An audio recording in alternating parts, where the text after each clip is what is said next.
Kenya is on fire, literally. The streets of Nairobi are flooded with thousands of angry citizens protesting against police brutality. What triggered this eruption? And how is the government responding? Watch closely. Kenya is in crisis. Thousands have taken to the streets in Nairobi and across the country as massive violent protests erupt in response to rising police brutality and state oppression. Chaos, tension, and raw emotion have gripped the nation. In this breaking news report, we cover what sparked the latest wave of protests, exclusive footage from the streets of Nairobi, eyewitness accounts, and civil society responses, President Ruto's government's controversial response, the role of youth, activists, and social media in fueling the movement, what this means for democracy, justice, and police reform in Kenya and Africa at large. Warning, don't miss the full story. This could reshape Kenya's political landscape forever. Context of the crisis in Kenya. Kenya, a nation often seen as a beacon of stability in East Africa, has faced significant unrest in recent years, driven by economic challenges, governance issues, and public dissatisfaction. The latest wave of protests, particularly in Nairobi as of June 2025, has escalated into what some describe as chaos, with clashes between demonstrators and police, vehicles set ablaze, and a government struggling to respond. These protests are rooted in long-standing grievances, but have been ignited by specific triggers, amplified by youth activism and social media, and met with controversial government and police responses. This analysis will delve into each aspect of the crisis, exploring its causes, dynamics, and implications for Kenya's democracy, justice system, and police reform, as well as its broader impact on Africa and the global stage. 1. What sparked the latest wave of protests? The protests in Kenya in June 2025 were sparked by a combination of immediate triggers and underlying socio-economic and political grievances. The primary catalyst, as reported in posts on X, was public outrage over tax hikes, unemployment, and corruption, which have fueled nationwide unrest. Specifically, the death of political blogger Albert Ojwang in police custody on or before June 12, 2025, acted as a flashpoint, igniting widespread anger. Ojwang, a 31-year-old blogger known for writing about political and social issues, became a symbol of state overreach and impunity, galvanizing demonstrators in Nairobi and beyond. Immediate triggers. Death of Albert Ojwang. The death of a prominent blogger in police custody was a significant trigger. Ojwang's work critiquing the government resonated with many Kenyans, particularly the youth, who saw his death as an attempt to silence dissent. Protests erupted on June 12, 2025, with demonstrators setting vehicles ablaze and police responding with tear gas. This incident echoed previous cases where state violence against activists or civilians sparked public outrage. Tax hikes and economic policies. The government's introduction of new tax measures perceived as oppressive has been a recurring source of unrest. Posts on X from earlier in 2024 suggest that the International Monetary Fund (IMF) and World Bank warned Kenya about potential protests due to economic reforms, including tax increases. These policies, seen as burdening an already struggling population, fueled resentment against President William Ruto's administration. Unemployment and cost of living. High unemployment rates, particularly among Kenya's youth, often referred to as Gen Z, combined with a rising cost of living, have created a sense of desperation. The lack of job opportunities and economic hardship has driven many to the streets, demanding systemic change. Underlying grievances. Corruption. Widespread corruption within the government has long been a point of contention. Public perception, as reflected in X posts, is that state resources are mismanaged, with leaders prioritizing personal gain over public welfare. This sentiment has fueled calls for accountability and transparency. Historical context of protests. The 2025 protests are not isolated, but build on earlier movements, such as those against the 2024 finance bill. When the government dismissed public appeals against the bill with arrogance, it led to street protests met with deadly police force. This history of dismissive governance and violent responses has deepened public distrust. Political repression. The government's perceived crackdown on dissent, including the use of hired gangs to disrupt protests, has further alienated citizens. X posts allege that the Ruto administration has employed goons to terrorize protesters, a tactic seen as an escalation of political repression. Scale and spread. The protests began in Nairobi, but quickly spread to other parts of Kenya, reflecting a nationwide frustration. The scale of the unrest, with vehicles ablaze and police firing live rounds, indicates a significant escalation from previous demonstrations. The involvement of diverse groups, including students, workers, and civil society, underscores the widespread discontent. 2. Breaking news. Kenya descends into chaos. The phrase "Kenya descends into chaos" captures the intensity of the protests, particularly in Nairobi, where clashes between protesters and police have led to significant disruption. Exclusive footage from the streets, as referenced in your query, would likely show scenes of burning vehicles, tear gas clouds, and crowds chanting slogans like "Ruto must go." These visuals, often shared on social media platforms like X, have amplified the crisis's visibility both domestically and internationally. Nature of the chaos. Violent clashes. For 3 consecutive days leading up to June 25, 2025, protesters clashed with police in Nairobi and other cities. Police used tear gas and live ammunition, escalating tensions and leading to injuries and possibly deaths, though exact casualty figures are unclear from available data. Property damage. Demonstrators set vehicles on fire, a symbolic act of defiance against state authority. This destruction, while controversial, reflects the depth of anger among protesters who feel unheard by the government. Disruption of daily life. Nairobi's Central Business District, CBD, has been described as experiencing a total shutdown, with protests disrupting businesses, transport, and public services. Hashtags like #TuesdayMandamano and #RutoMustGoNow highlight the organized nature of these disruptions. Public sentiment. X posts reveal a mix of anger, resilience, and determination among Kenyans. The youth, in particular, are praised for their unmatched resilience in organizing protests without relying on traditional political figures like Raila Odinga. This suggests a shift toward grassroots, leaderless movements driven by collective frustration. Government's role in escalation. The government's response, including the use of hired gangs to intimidate protesters, has been a significant factor in the descent into chaos. X posts allege that these goons operate under police protection, a claim that, if true, points to a deliberate strategy to suppress dissent through extra-legal means. This has further eroded trust in state institutions. 3. Exclusive footage from the streets of Nairobi. While I cannot access or describe specific footage, the reference to exclusive footage suggests that real-time videos and images from Nairobi streets are circulating widely, likely on platforms like X, TikTok, and WhatsApp. Such footage typically includes protesters chanting slogans and holding placards demanding justice for Albert Ojwang and an end to tax hikes. Scenes of police firing tear gas or live rounds, with protesters scattering or retaliating with stones or makeshift barriers. Burning vehicles and barricaded roads, particularly in Nairobi's CBD, as seen in descriptions from X posts. Youth-led demonstrations, with Gen Z activists at the forefront, using social media to document and share their experiences. This footage serves multiple purposes. It provides evidence of police violence, mobilizes further protests, and draws global attention to the crisis. The raw, unfiltered nature of these videos contrasts with official government narratives, making them powerful tools for activists. 4. What triggered the protests? The triggers for the protests overlap with the sparks discussed earlier,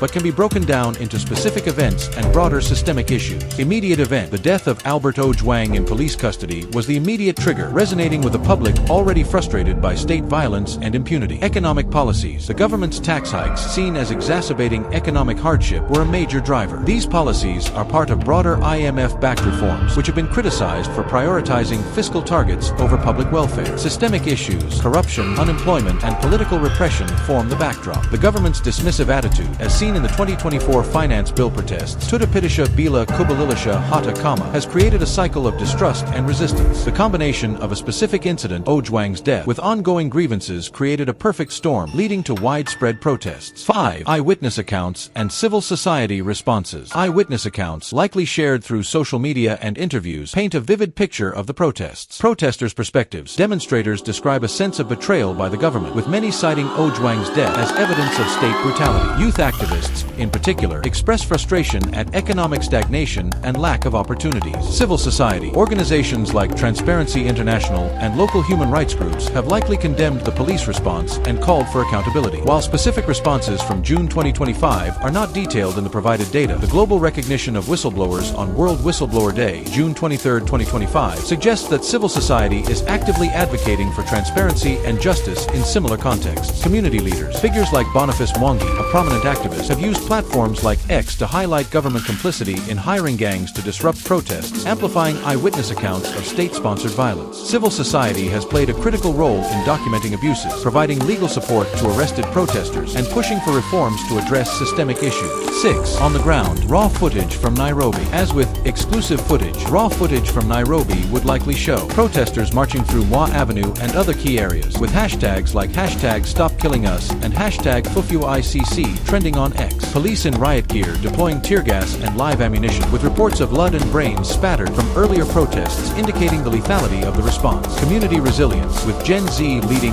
Mandamano demonstrations and subduing hired goons, showcasing their organizational capacity. This footage, often captured by protesters themselves, is crucial for countering official narratives and ensuring accountability. 7. President Ruto's government's controversial response. President William Ruto's administration has faced significant criticism for its handling of the protests. Use of force. The deployment of tear gas and live rounds by police has been widely condemned. violent. X posts describe police firing on protesters, escalating the situation and leading to injuries. Hired gangs. Allegations that the government has employed goons to terrorize protesters are particularly damning. A high court ruling requiring police to wear identifiable uniforms may have prompted this tactic, as it allows the government to distance itself from the violence. Dismissive rhetoric. The government's history of dismissing public concerns, as seen in the 2024 finance bill protests, has continued to fuel anger. The phrase "Tutapitisha bila kubalilisha hata kama, we will pass it without changing a comma," exemplifies this arrogance. Failure to address grievances. Instead of engaging with protesters' demands for justice, economic relief, and an end to corruption, the government has focused on suppression, further alienating the public. This response has deepened the crisis, portraying the Ruto administration as out of touch and authoritarian. 8. Police response and violence escalation. The police response has been a central factor in the escalation of the protests. Use of lethal force. Reports of police firing live rounds indicate a significant escalation from tear gas and batons. This mirrors earlier protests where excessive force led to deaths and injuries. Collaboration with gangs. X posts allege that police are working with hired criminals to beat and rob protesters, a tactic that undermines the rule of law and erodes public trust. Violation of court orders. The Kenya High Court's ruling that police must be identifiable during protests has been disregarded, with plainclothes officers and goons allegedly operating under police protection. Impact on protesters. The use of violence has not deterred protesters, but has instead galvanized them, with youth showing resilience in the face of repression. This escalation has raised serious questions about police accountability and the need for reform. 9. The role of youth, activists, and social media in fueling the movement. Kenya's youth, particularly Gen Z, have been at the forefront of the protests, leveraging social media to organize and amplify their message. Youth leadership. Described as having unmatched resilience, Gen Z has organized protests without relying on traditional political figures. This leaderless movement reflects a new era of activism in Kenya. Activists. Figures like Boniface Mwangi have used platforms like X to expose government tactics and rally support. Their role in documenting abuses and mobilizing communities has been crucial. Social media. Platforms like X, TikTok, and WhatsApp have been instrumental in sharing footage, coordinating protests, and spreading hashtags like #RutoMustGoNow and #StopKillingUs. Social media has also globalized the movement, drawing attention from international audiences. Impact. The use of social media has made it difficult for the government to control the narrative, as raw footage and eyewitness accounts counter official statements. It has also empowered youth to bypass traditional media, which may be influenced by state or corporate interests. This youth-driven, tech-savvy movement represents a significant shift in Kenyan activism, challenging the status quo and demanding accountability. 10. Reactions from civil rights groups. Civil rights groups, both local and international, have likely responded to the crisis with condemnation and calls for action. Local organizations. Groups like the Kenya Human Rights Commission and Amnesty International Kenya are likely documenting abuses and advocating for justice for victims like Albert Ojwang. Their role includes providing legal aid and amplifying protesters' voices. International groups. Global organizations such as Human Rights Watch may have issued statements condemning police violence and calling for investigations. The mention of #FufuaICC in X posts suggests calls for the International Criminal Court to intervene, indicating the severity of the crisis. Advocacy for reform. Civil rights groups are likely pushing for police reform, accountability for state-sponsored violence, and economic policies that prioritize citizens' welfare. The global focus on whistleblowers, as seen in World Whistleblower Day, underscores the need for protections for those exposing government misconduct. These groups play a critical role in ensuring the crisis remains in the global spotlight and that perpetrators of violence are held accountable. 11. What this means for democracy, justice, and police reform in Kenya and Africa. The protests have far-reaching implications for Kenya and the broader African continent. Democracy. The government's authoritarian response, including the use of hired gangs and excessive police force, raises concerns about the state of democracy in Kenya. The suppression of dissent undermines free expression and the right to protest, core democratic principles. Justice. The death of Albert Ojwang and allegations of state-sponsored violence highlight the need for an independent judiciary and accountability mechanisms. Calls for ICC intervention reflect a lack of trust in domestic institutions. Police reform. The repeated use of lethal force and collaboration with criminals underscore the urgent need for police reform. The High Court's ruling on identifiable uniforms is a step toward accountability, but implementation remains lacking. Africa-wide impact. Kenya's crisis could inspire similar movements in other African nations facing economic hardship and authoritarianism. The youth-led, social media-driven nature of the protests sets a precedent for activism across the continent. Addressing these issues requires systemic changes, including transparent governance, economic equity, and a reformed security sector. 12. Government statement and backlash. The government's official statements have likely focused on restoring order and defending its policies, but these have been met with significant backlash. Official narrative. The Ruto administration may argue that the protests protests are politically motivated or instigated by opposition figures, a claim refuted by ex-posts pointing to public frustration with taxes and corruption. Backlash. The public has rejected these narratives, as seen in the continued protests and hashtags like #Ruto must go now. The use of hired gangs has further eroded the government's credibility, with activists like Boniface Mwangi calling it a criminal enterprise. Public distrust. The government's failure to address root causes, coupled with its violent response, has deepened public distrust, making reconciliation difficult. This backlash underscores the need for dialogue and genuine reforms to address protesters' demands. 13. The global response to Kenya's crisis. The international community has likely taken notice of Kenya's unrest, given its regional significance. Media coverage. Global outlets are covering the protests, with footage from Nairobi highlighting the scale of the crisis. This coverage pressures the Kenyan government to act responsibly. Diplomatic reactions. Western governments and African Union bodies may have issued statements calling for restraint and dialogue. The US and EU,